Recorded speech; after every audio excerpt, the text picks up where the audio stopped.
जय हिंद।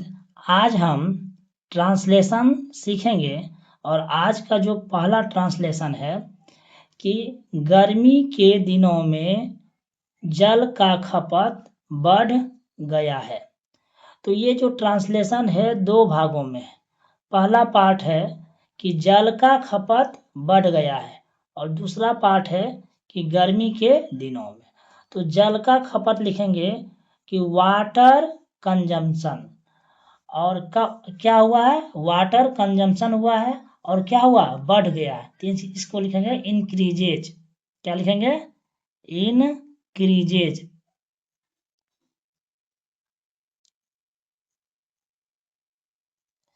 और किस दौरान, और दूसरा पार्ट में है गर्मी के दिनों में, तो इस लिखेंगे दिनों में का इसका जो मीनिंग लिखेंगे ड्यूरिंग, किस दौरान बता रहा था, क्या होता है, लिखेंगे ड्यूरिंग। और कब बढ़ा है तो समर, कब बढ़ा है तो समर लिखेंगे। तो इसका अगर पूरा सेंटेंस पढ़े तो water consumption increases during summer. तो ये हुआ गर्मी के दिनों में जल का खपत बढ़ गया है।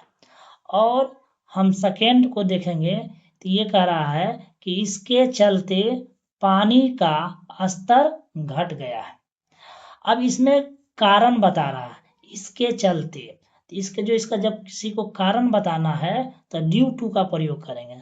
क्या बोलेंगे, due to, due to this, इसके चलते। और दूसरा पार्ट है कि पानी का स्तर घट गया। ये पहला पार्ट हुआ और दूसरा पार्ट है पानी का स्तर घट गया है। तो इसे बनाएंगे कि द वाटर लेवल, क्या, द वाटर लेवल हैज, क्या हो गया है, डिक्रीजेज, डिक्रीज्ड।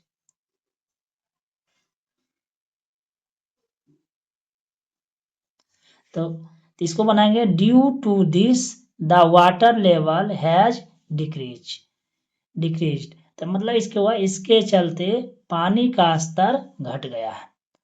और थर्ड नंबर हम बनाएंगे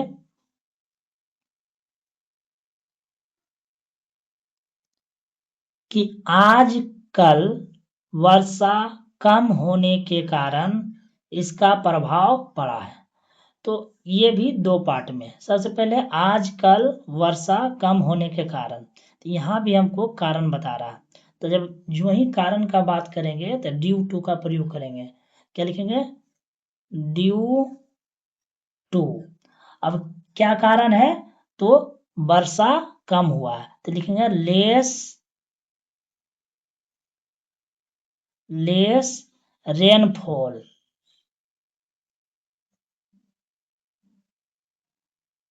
रेनफॉल कब, आजकल का होता है दीज डेज, तो दीज डेज। तो अब दूसरा पार्ट में है इसका प्रभाव पड़ा है। ये जो है वॉइस में है, तो वॉइस में किसका है, तो प्रेजेंट इम्परफेक्ट का है। तो इसका लिखेंगे इट हैज। और हेज का जो वर्ब होता है, हेज का वर्ब जो होता है हैड, क्या होता है, हैड। It has had. और प्रभाव का होता है इम्पैक्ट, क्या होता है, क्या लिखेंगे, इम्पैक्ट।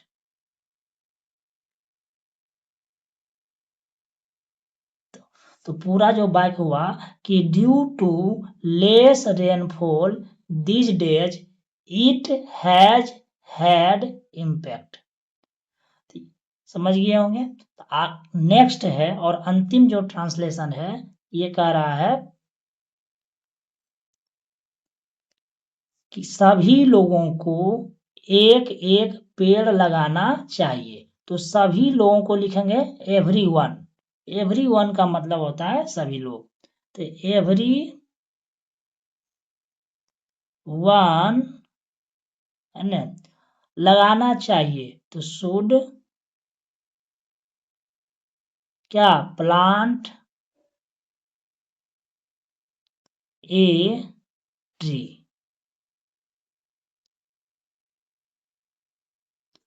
तो मतलब हो गया कि सभी लोगों को एक एक पेड़ लगाना चाहिए। तो everyone should plant a tree. तो इस तरह से आज का जो ट्रांसलेशन सेशन था एंड हुआ। Thank you so much.